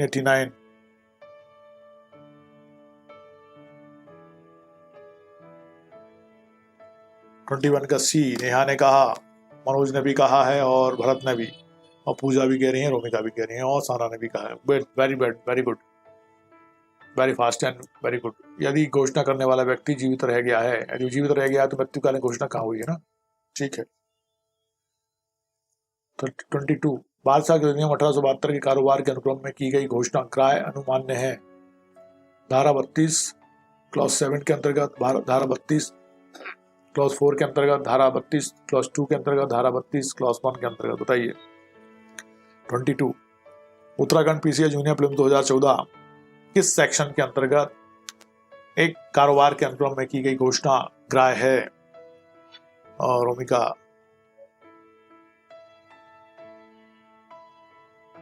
20, रोमिका ने कहा 22 का, कुछ नहीं कहा। ओके, साना खान करें 22 का भी इज करेक्ट आंसर। बिल्कुल रोमिका। साना, धारा 32 क्लॉज 2 के अंतर्गत, सेक्शन 32 क्लॉज 2 के अंतर्गत वो अनुमान्य घोषणा ग्राह्य है। ओके, भरत ने कहा 22 का 2, नेहा, रोमिका सब सही कहा है, एकदम सही। क्वेश्चन नंबर 23, एक व्यक्ति अपनी मृत्यु के संबंध में मृत्युकालीन कथन करने के उपरांत मर जाता है, निम्नलिखित में से कौन सी परिस्थितियां उसे भारतीय साक्ष्य अधिनियम की धारा 32 के अधीन अग्राह्य बना देंगी? वह व्यक्ति जिसने मृत्युकालीन कथन किया उस समय जबकि वह कथन किया गया था इस बात को नहीं जानता था कि उसकी मृत्यु हो जाएगी। यह शपथ पर नहीं किया गया था, वह पुलिस की इत्तला में रिपोर्ट में किया गया था, उपरोक्त में किसी भी परिस्थिति में नहीं। धारा 32 के अधीन अग्राह्य बना देंगी। बताइए कौन सी कंडीशन है जो अग्राह्य बना देगी उसको? 23, मध्यप्रदेश विभाजन 1983 किस कंडीशन में उसको अग्राह्य बना दिया जाएगा? अग्राह्य माने जो ग्राह्य योग्य नहीं है, ग्रहण करने योग्य नहीं है, मतलब कोई काम की नहीं है ऐसा। 32 का भी साना ने कहा। ओहो, शपथ देगा? मरता मरता व्यक्ति शपथ लेगा क्या? मैं शपथ लेता हूं कि मैं सही में मर रहा हूं। 23 का ए। नो, 23 का not B, not A, not B, not C. D answer is correct. उपरोक्त में किसी परिस्थिति में नहीं। D answer is correct. उपरोक्त में से किसी परिस्थिति में नहीं। भारतीय साक्ष्य अधिनियम की धारा 32 के अधीन मृत्युकालीन कथन के रूप में ग्राह्य होने के लिए मृत्यु की प्रत्याशंका होना व कथन का शपथ पर किया जाना आवश्यक नहीं है, तथा वह अपकथन भी मृत्युकालीन कथन के रूप में ग्राह्य है जो पुलिस की इत्तला रिपोर्ट में किया गया था। कुलवंत सिंह बनाम state of Punjab. Question number 24, section 32 भारतीय साक्ष्य अधिनियम के अंतर्गत एक मृत्युकालीन कथन साक्ष्य में ग्राह्य है सिर्फ तभी जब वह लिखित में हो, जहां तक कि वह पुलिस अधिकारी। जो प्रावधान कहता है वो कह रहा है हमारा मृत्युकालीन कथन जिसके समक्ष किया जाना चाहिए संबंध में भारतीय साक्ष्य अधिनियम 1872 के अंदर कोई भी प्रावधान नहीं किया गया है। अनेक न्यायिक विनिश्चयों का सार यही है कि यह उस किसी भी व्यक्ति, मजिस्ट्रेट, पुलिस अधिकारी, डॉक्टर के समक्ष या किसी व्यक्ति के समक्ष जो कथनकर्ता के समक्ष उसके मृत्यु का ठीक पूर्व उपलब्ध हो, सर्वोत्तम रूप में से मजिस्ट्रेट अथवा चिकित्सक जो उसका उपचार कर रहा होता है के समक्ष किया जाना चाहिए। इससे संबंधित AMA पेलुमन बनाम गुजरात राज्य AIR 1976, सुप्रीम कोर्ट 1782, कोसाली बनाम राज्य 1991, criminal law journal 3244, Allahabad MP, Devraji बनाम कर्नाटक राज्य AIR 2009, सुप्रीम कोर्ट 1725। कई मामलों में ऐसा निश्चय हुआ है। Yes, it's oral also a why the symbol.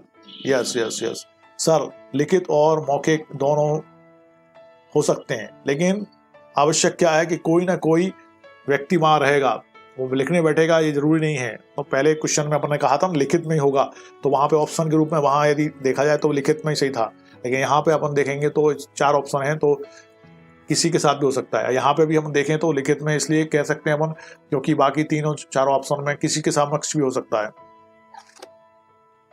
Now question number 25, निम्न में से कौन सा कथन सही नहीं है? B is right sir, but जरूरी नहीं है कि पुलिस अधिकारी हो, और कोई भी हो सकता है ना बेटा। भूमिका रिटर्न होना कंपलसरी नहीं है। हाँ, रिटर्न होना कंपलसरी नहीं है क्योंकि वहां लिखने के लिए बैठा होगा कोई आवश्यक नहीं है। इसको करेक्ट करेंगे अपन। निम्न में से कौन सा कथन सही नहीं है? मृत्युकालिक कथन प्रश्नांकित करने वाले डॉक्टर का परीक्षण नहीं होने से मृत्युकालिक कथन के साक्ष्य मूल पर हमेशा प्रभाव नहीं पड़ता है। हस्ताक्षर करने में असमर्थ पढ़े लिखे कथनकर्ता द्वारा मृत्युकालिक कथन पर हस्ताक्षर नहीं करने से मृत्युकालिक कथन की सत्यशीलता संदेहास्पद नहीं होती है। जब मृत्युकालिक कथन के दौरान कथनकर्ता के रिश्तेदार मौजूद हों तो मृत्युकालिक कथन सुसंगत नहीं होगा। प्रथम सूचना रिपोर्ट में अभिलिखित कथन को मृत्युकालिक कथन माना जा सकता है। बताइए कौन सा कथन सही नहीं है, यहाँ बताना है कौन सा कथन सही नहीं है। Question number 25, Rajasthan judicial service prelims 2016 में पूछा गया था क्वेश्चन, कौन सा कथन सही नहीं है बताना है। 24 का आंसर सर भूमिका ने कहा। 24 का आंसर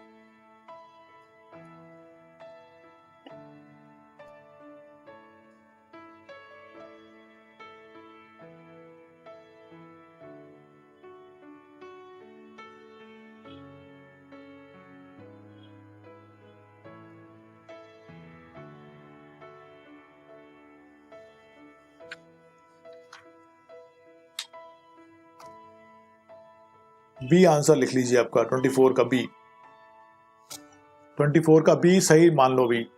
उस पर अपन और डिस्कस करके बताएंगे फिर, है ना, उसमें और देखेंगे अपन उसको और उसका सर्च करते हैं, रिसर्च करते हैं, उसके बाद अपन उसको और चेक करेंगे। लेकिन अभी उसको बी मान लो, आपने जो बी दिया था ना भूमिका वो सही है। यहाँ पे कौन सा कथन सही नहीं है बताना है आपको। 25 का सी, जब मृत्युकालिक कथन दौरान कथनकर्ता के रिश्तेदार के मौजूद हों तो मृत्युकालिक कथन सुसंगत नहीं होगा। जी भाई उसके रिश्तेदार तो होंगे ही ना, मर रहा है आदमी तो कई बार नहीं होते लेकिन सामान्य रूप से तो होते ही हैं, तो उसके आधार पे उसको मृत्युकालिक कथन को कहने में से कौन सा कथन सही नहीं हो जाएगा। जब मृत्युकालिक कथन के दौरान कथनकर्ता के रिश्तेदार मौजूद हो तो मृत्युकालिक कथन सुसंगत नहीं होगा, ये गलत हो गया। ठीक है, बिल्कुल सही आंसर दिया है, बी ही है। ओके रोमिका, बी ही है मान लेते हैं, क्योंकि पुलिस अधिकारी वहां हो सकता है लेकिन पुलिस अधिकारी हर समय हर बार नहीं हो सकता ना बेटा, उसको अपन थोड़ा देखेंगे, सर्च करेंगे। मान लो कोई एक्सीडेंटल केस है, कोई मर्डर है, कोई दुर्घटना घटी है, तो वहां पुलिस अधिकारी है और इंतजार कर रहा है उसके मरने का, उसको कंप्लेंट हुई है। मान लो कोई ऐसे ही है सामान्य रूप से कोई व्यक्ति को सारा एक्सीडेंट हुआ है, नहीं हुआ है, कुछ और घटना घटी है, चुपके से वहां पे रखा गया है उसको वहां पे, तब तो अच्छा उसको ऑथेंटिक इसलिए मानते हैं क्योंकि पुलिस अधिकारी सीधा क्राइम से जुड़ा हुआ है और सीधा उसकी रिपोर्ट वो मजिस्ट्रेट को करता है। 26 रोमिका, मृत्युकालिक कथन भारतीय साक्ष्य अधिनियम के अंतर्गत सुसंगत होने के लिए किसके सम्मुख होना चाहिए? ओके, मजिस्ट्रेट के समक्ष, पुलिस अधिकारी के समक्ष, डॉक्टर या प्राइवेट व्यक्ति के समक्ष, मजिस्ट्रेट, पुलिस अधिकारी, डॉक्टर या प्राइवेट व्यक्ति, किसी के भी समक्ष। बताइए। अब देखो इस क्वेश्चन में कुछ संभावना है सही आंसर आने की। उत्तराखंड पीसीएस जूनियर प्रीलिम्स 2011, वो जो पहले क्वेश्चन था मिसलेनियस हो रहा था, लेकिन अभी हाँ इस क्वेश्चन में क्लियर हो जाएगा। सर मजिस्ट्रेट भी हो सकता है, हो सकता है ना बेटा। तो इस क्वेश्चन का आंसर देखो आप 26 का। मैंने क्या कहा, जरूरी नहीं है वहां पे पुलिस अधिकारी हमेशा उपस्थित हो, किन्हीं मामलों में उपस्थित रहता है तो पुलिस अधिकारी भी हो सकता है। तो यहाँ पे क्या आंसर होगा? डी, मजिस्ट्रेट भी हो सकता है, पुलिस अधिकारी भी हो सकता है, डॉक्टर भी हो सकता है, कोई प्राइवेट व्यक्ति भी हो सकता है जिसके समक्ष व्यक्ति मरते मरते कुछ कह सकता है, उसको कहेंगे मृत्युकालिक कथन। और इसलिए आंख बंद करके मृत्युकालिक कथन पर इसलिए विश्वास नहीं किया जाता क्योंकि अब यह कहा जाता है कि उसको संपुष्टिकारक साक्ष्य के माध्यम से सिद्ध किया जाए कि जो बात है वो सही होगी, है ना। इसलिए अब जब जो नए डिसीजन हुए उनके आधार पर यह कहा जाता है कि सिर्फ मृत्युकालिक कथन के आधार पर निर्णय नहीं होगा। यहां तक कि लिखा है दैट्स वाई पुलिस तक की लिखा है दैट्स वाई पुलिस। ठीक है, मतलब पुलिस अधिकारी के समक्ष भी किया गया है तो भी वो मान्य होता है, ये मतलब है उसका ना। क्योंकि पुलिस अधिकारी के समक्ष किया गया कथन हम जानते हैं ना ग्राह्य नहीं होता, लेकिन यहाँ जब व्यक्ति मरता हुआ व्यक्ति पुलिस अधिकारी के समक्ष भी कह रहा है तो वो मान्य हो जाएगा, इसलिए उस वे में है वो। नाउ क्वेश्चन नंबर 27, राजू देवाड़े बनाम महाराष्ट्र राज्य के मामले में उच्चतम न्यायालय का हालिया निर्णय संबंधित है। मृत्युकालिक कथन डाइंग डिक्लेरेशन से संबंधित है, पक्षद्रोही साक्षी होस्टाइल विटनेस से संबंधित है, बाल साक्षी संबंधित है या विशेषज्ञ साक्षी से संबंधित है। यस भूमिका, यहां तक कहा, यहां तक मतलब पुलिस अधिकारी के समक्ष भी, बिल्कुल सही, आप सही पकड़ा है आपने। 27 का ए।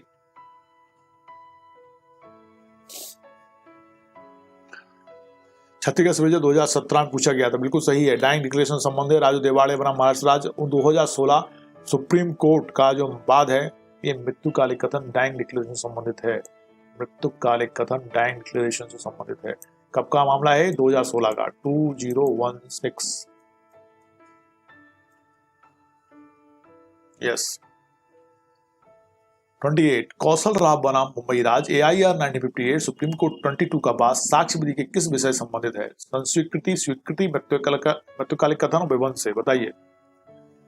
28 का मामला उत्तराखंड PCA जूनियर प्रीलिम 2014, सबको पता होगा क्योंकि क्वेश्चन किसके चल रहे हैं हमको पता है। इसका आंसर जल्दी फास्ट।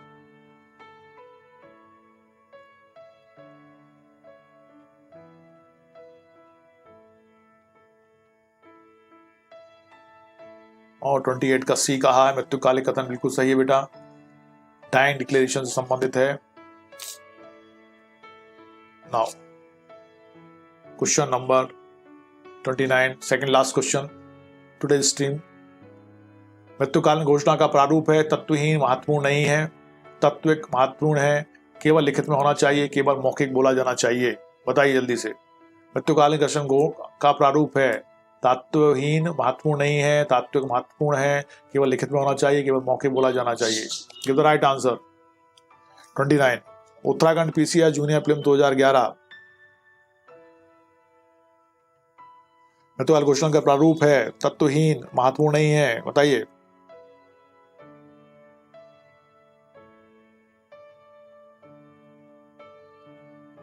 ओके, इंपॉर्टेंट नहीं बेटा भूमिका। 29 का बी नहीं है, ए आंसर है, ए। तत्वहीन है। विभिन्न प्रकार के विभिन्न मामलों में न्यायालय ने जब ये देखा तो उन्होंने देखा कि मृत्युकाल घोषणा का कोई प्रारूप नहीं हो सकता है, किसी भी प्रारूप में हो सकती है, तो ये तत्वहीन है, महत्वपूर्ण नहीं है। और ये किसमें देखा था? राम बिहारी यादव बनाम बिहार राज्य 1998 फोर सुप्रीम कोर्ट, कर्नाटक राज्य बनाम शरीफ AIR 2003 सुप्रीम कोर्ट के मामले में। तो ये तत्वहीन है, नॉट इंपॉर्टेंट। ये आंसर इज करेक्ट। किसी भी फॉर्म में हो सकता है, लिखित में भी हो सकता है, मौखिक भी हो सकता है।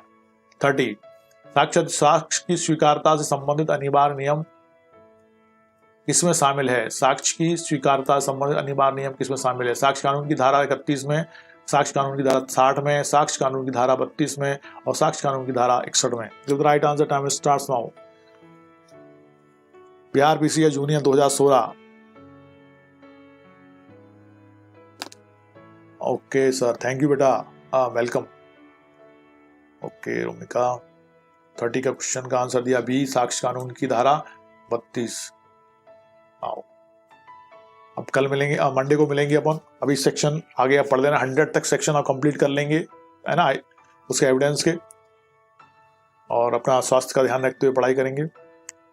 मिलते हैं मंडे को, ठीक है। जब तक के लिए जय हिंद, जय Bharat, good night to all, take rest.